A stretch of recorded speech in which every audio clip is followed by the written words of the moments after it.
Okay, welcome to the deep dive. So for years now, the biggest challenge in proteomics, predicting that 3D structure of a single protein, just from its sequence. Well, that's largely been solved. Pretty amazing accuracy, actually. It really has been a huge leap. AlphaFold and others, yeah. But solving that puzzle, it immediately kind of showed us the real complexity underneath, didn't it? hmm We don't just need the structures. We need to know how they, well, how they interact. Exactly. Protein interactions. PPIs. That's the next frontier. And it's been, historically, a bit of a computational nightmare to predict these PPIs. Oh, absolutely. And the stakes are just incredibly high. Think about a cell. PPIs are, well, they're the structural glue, the communication lines. They drive almost everything. Right. And when things go wrong, a mutation disrupts an interaction or makes one happen when it shouldn't. That's often the root cause of major human diseases. And viruses too, right? They depend on these interactions. Completely.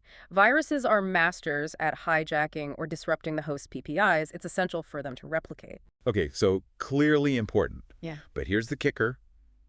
Experimentally mapping these interactions. It's super slow, super expensive. Painfully slow, which leaves us with these really sparse data sets. We just don't have a complete map. Which brings us to today's source material. Yeah. It details what looks like a genuine breakthrough, a model called PLM-interact. Yes. And the idea is to extend those powerful protein language models, the kind used for folding, but make them directly model these partnerships, these PPIs. And the key innovation here, it isn't building a whole new model from the ground up. It's more about a critical shift in the architecture. How so? Well, instead of looking at protein A and protein B as separate things, PLM-interact is designed to understand the relationship by jointly encoding the pair together. Okay. So it forces the model to learn the language of the partnership, not just the individuals. Precisely. It has to see them as a potential interacting unit. Got it. So our mission for you today, let's unpack this joint encoding idea. We'll look at why it seems to be getting state-of-the-art results, especially across different species. Right. The generalization is key. And then we'll dive into some really practical uses, like detecting how mutations affect interactions and predicting those crucial virus-host interactions. Sounds good. Okay, let's start with the basics. Why was the sort of traditional computational approach hitting a wall? Right. So the foundation for a lot of this work is the protein language model, the PLM, think ESM2, models like that. Okay. Now, the older way to predict PPIs, typically you take your pre-trained PLM, feed it protein A's sequence, and get out a static representation, a kind of fingerprint. Like an embedding. Exactly, a frozen embedding. Then you do the same for protein B, get its separate embedding. Okay, two separate fingerprints. Then what? Then you have a much smaller separate classification head that just looks at those two frozen embeddings and tries to guess. Interact. Yes or no. And right there, that sounds like the weakness, doesn't it? That classifier is working with information that never really saw the interaction context. That's precisely the flaw. Those big, powerful PLMs, they were trained almost entirely on single protein sequences. So they learned how a protein folds on itself. Internal contacts. They're brilliant at that, intraprotein contacts, but those frozen embeddings, they carry basically zero information about external partners, about the chemistry needed to bind to something else. It's like trying to predict if two people will have good chemistry just by reading their individual CVs. You know, their skills, maybe, but nothing about how they'd actually talk to each other. That's a great analogy. And that poor little classification head with relatively few parameters has to somehow generalize these super complex interprotein patterns based on static summaries that lack that partnership nuance. Which explains why maybe they struggle to generalize. They just didn't have the right input, fundamentally. They lacked the interprotein context. So the PLM-interact idea was, okay, let's change the input architecture itself. Let's treat the pair like one single input for the model. Force it to learn the partnership language, as you said. Exactly. And they actually borrowed an idea from natural language processing, NLP, right? Something like next sentence prediction. That's the core concept, yeah. They adapted the fine-tuning approach, took the big pre-trained ESM2 model, and basically gave it this new task. Okay, but technically, how does that work? You're essentially sticking two protein sequences together. That makes the input much longer. Right, that was a hurdle. First, They needed to ensure the model architecture could actually handle these longer sequence lengths, physically accommodate all the amino acids from both proteins at once. Makes sense. And then, crucially, how do you tell the model where protein A ends and protein B begins within that single stream? Ah, like punctuation in a sentence. Sort of. They use special tokens, Hmm. a classification token and segment tokens, very much like how language models distinguish sentence A from sentence B. It delineates the two partners within the combined input. Okay, so the model sees protein A sequence separator, protein B sequence. Essentially, yes. And then the training wasn't just predicting interact, yes, no. That was part of it, the binary classification. What else was there? They kept the original mask language modeling task, the MLM, running alongside it. Remind us what MLM does. MLM is where you hide some amino acids in the input sequence, and the model has to predict what they were. It's fundamental to how these PLMs learn the language of proteins in the first place. So they're training it to predict interactions and still making it practice its basic protein grammar. Exactly. It's a mix. They found they needed both objective. The binary classification loss obviously pushes it to learn interaction signals, but the MLM loss helps ensure the model doesn't sort of forget the fundamental rules of protein structure and sequence while it specializes. Interesting. How did they balance those two? Like, which one was more important in the training? That was key. They experimented and found an optimal balance was a 1:10 ratio. Wait, 10 times more weight on the interaction prediction loss compared to the basic language modeling loss. That's right. Classification loss was weighted 10 times higher than the MLM loss. Doesn't that risk the model, sort of? Forgetting the basics, focusing too much on the interaction task. It's a valid concern, yeah. But their benchmarks showed this 1.10 error ratio gave the best results. It seems that this specific balance lets it specialize effectively on interactions while still leveraging that deep pre-trained knowledge from the original ESM2 kept alive by the MLM task. So the underlying language model is robust enough. Apparently so. The deep knowledge is resilient. Okay, so the big payoff of doing all this, the joint encoding, the mixed training, is what? What does the model see now that it couldn't before? The crucial difference is the attention mechanism in the transformer architecture. Because it's processing the pair together, attention heads can now directly link specific amino acids in protein A to specific amino acids in protein B. Ah, so it can learn those potential contact points across the interface. Precisely. It's actively learning the potential handshake, the cross-protein relationships, rather than just looking at those two separate CVs we talked about. It can weight the importance of different intraprotein connections. Okay, that makes conceptual sense. If the model can genuinely see that handshake potential, the acid test has to be generalization. Right. To work on proteins, on species it wasn't trained on? That's the million-dollar question. And this brings us to the cross-species benchmarking they did. This is where PLM-interact really had to prove itself. So what was the setup? They trained the model only on human PPI data, a pretty large data set, over 420,000 pairs. Human only. Okay, and the test? The test set was interactions from 5 totally different species, kept completely separate. We're talking mouse, fly, worm, yeast, and even a bacterium, E. coli. Quite diverse, evolutionarily speaking. And the results? Did this joint encoding approach hold up? It absolutely did. PLM-interact achieved state-of-the-art performance across all 5 species. It outperformed 6 major baseline models. And importantly, some of those baselines use structural information, right? Which PLM-interact doesn't. That's a key point.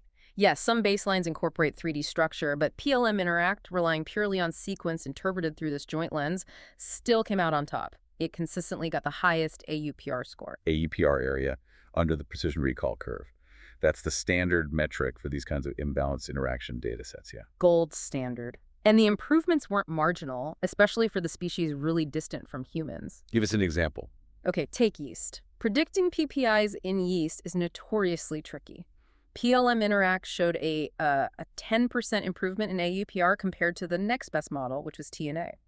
So 0.706 AUPR versus 0.641. That's a solid jump. 10% is significant. And I think I saw something even more dramatic for fly data. Yeah, the fly data was remarkable. Compared to a model called TT3D, PLM-interact showed a 21% improvement in AUPR. 21%, that's huge. It really makes you think that the old approach, the separate frozen embeddings, was missing something fundamental. It really does. It highlights the power of providing that interaction context directly to the model. So why does it work so much better? What's the mechanism? According to the source material, the reason is that PLM-interact becomes much better at consistently assigning higher prediction probabilities to the true interactions, the true positives. And it does this consistently across all those different species it never saw during training. So it's just more confident and more accurate in spotting the real pairs. Essentially, yes. It seems to learn more generalizable rules of protein partnership because it's forced to look at the pair jointly. Okay, impressive benchmark results. But benchmarks are one thing. How does this translate into, real-world applications, things that impact human health? Right, that's the crucial next step. And they explored two key areas: mutations and viruses. Let's start with mutations. Can it predict how a specific genetic change, a mutation in a protein, affects its interaction with a partner? Yes, that's a major application. They fine-tuned the model specifically for this. The task becomes predicting whether a given mutation will increase or decrease the interaction strength or rate compared to the normal wild-type protein. Okay, increase or decrease. How does the model quantify that? They use a metric called the log predicted interaction probability ratio. Log ratio. Okay, break that down. It's pretty neat, actually. The model calculates the probability of interaction for the mutated pair. Then it calculates the probability for the original, non-mutated, wild-type pair. The log ratio is just the logarithm of the mutant probability divided by the wild-type probability. Ah, okay, so if the mutant interacts more strongly, the probability goes up, the ratio is greater than 1, and the log ratio is positive. Exactly. Positive log ratio means predicted increase in interaction. And negative means decrease. Correct. A negative log ratio indicates the mutation is predicted to reduce the interaction. It gives a nice quantitative way to estimate the effect size. Clever. Did they show examples where this works? They did. Two really relevant ones. First, there's a protein called MCM7 involved in DNA replication. It's a known cancer biomarker. There's a common mutation, Y600E. Okay, what did PLM-interact predict for that one? It correctly predicted that this Y600E mutation increases how strongly MCM7 interacts with its partner MCM5. It gave a positive log ratio of 0.165. Which matches experimental findings. Yes. And conversely, they looked at frataxin, or FXN. Mutations there cause Friedreich's ataxia, a nasty neurodegenerative disease, specifically the N151A variant. And the prediction? The model correctly predicted this variant reduces fratzin's binding to its partner ISCU. The log ratio was strongly negative, minus 0.649. Wow. So it can pick up both increasing and decreasing effects linked to disease. That's potentially huge for understanding disease mechanisms and maybe even diagnostics. It really positions it as a powerful tool for predicting the functional impact of genetic variants, specifically through the lens of protein interactions, an in silico variant effect predictor. Okay, that's mutations. What about the other major application area, infectious disease? Virus-host interactions. Absolutely critical, especially now. As we said, viruses absolutely rely on interacting with host proteins. They're molecular hijackers. So can PLM-interact predict which human proteins a virus might target? That was the goal. They retrained the model, this time using a specific data set of known virus-human PPIs. About 22,000 pairs from a database called HPIDB 3.0. And did the joint encoding advantage hold up here? I mean, now you're dealing with proteins from totally different domains of life, a virus and a human. It seems so. PLM-interact, again, significantly outperformed recent models, including one called STEP. STEP is also PLM-based, but uses the older separate embedding approach. Okay, how much better was PLM-interact? It showed a 5.7% increase in AUPR, which is decent, but also an almost 12% improvement in another metric, MCC score. That's quite a substantial gain. So it confirms that this joint approach gives a better understanding of molecular partnerships, even across kingdoms like virus and host. It seems to capture those essential interaction signals more effectively, yes. So stepping back then, what's the big picture here? What does this work really tell us? I think it marks a really significant step. We started, as you said, with predicting single structures. Now, this demonstrates that large language models, if you architect them correctly for interaction awareness, can actually learn these incredibly complex relationships between proteins just from their sequence data. Just from the sequence. Just from this sequence. And what's striking, again, is that it outperformed models that were given extra information, like 3D structure or network data. It suggests that maybe the sequence itself When read the right way, jointly contains the most critical interaction signals. So for you listening, the potential impact is pretty huge, right? Immense. This could really accelerate how we develop new therapies, Hmm. whether that's for genetic diseases, by understanding mutation effects better, or for infections, by finding ways to block those crucial virus-host interactions. And potentially even predicting which new viruses might be able to jump to human zoonotic events. Understanding that molecular compatibility is key. Okay, so a big step forward. But what's the final thought here? Where does this field go next? Well, one interesting point the source makes is that while PLM-interact is powerful, the training data for those specific applications' mutation effects, virus-host interactions, is still relatively limited compared to general human PPI data. Ah, so there's room for improvement just by getting more specialized data. Definitely. But it also raises a fascinating question for the future. If this sequence-only model, PLM-interact, is already beating models that use structural data, what happens when we build the next generation? Meaning? Meaning truly long context, multimodal models. Imagine a model that doesn't just see protein sequences, but sees the sequences, their predicted or known structures, maybe even related genetic information like RNA or DNA nucleotides, all integrated together in one massive contextual view. Wow. So reading an even longer, richer sentence of the language of life. Exactly. If sequence alone read jointly is this powerful, what potential is unlocked when we can combine multiple layers of biological information within these advanced architectures? That feels like the next horizon.